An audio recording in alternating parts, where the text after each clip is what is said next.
As local buyers agents, we're buying properties all the time. So we are constantly dealing with a bunch of other professionals that are aligned in the industry that that you need, whether it be a conveyancing lawyer, a finance broker, someone to do the building and pest report.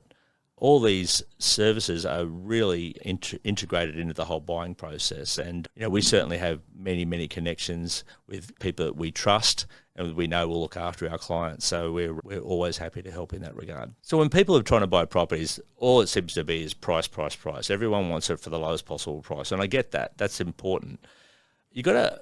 What I do though, is I want to understand the whole story. I want to understand where the vendor's mindset is and what's important to them.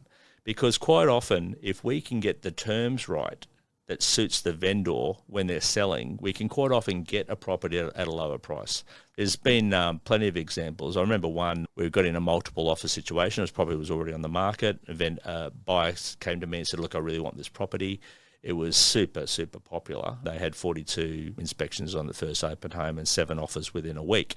Now, I drilled into and wanted to know what the motivations of the vendor were. It turned out his wife had died and he wanted to move away, and he found a property that he liked that he wanted to be able to secure. And so we were able to shape our terms to totally tailor to what this guy wanted. And we actually secured the property. We were actually the third highest price. We didn't offer the most money, but our terms were so attractive to him that we secured the property at that lower price because our terms were in parallel with what the vendor wanted. So there's a lot more to it. It's not just all about the money. It's quite often sellers will bend a lot on price if they can get the deal that they're after.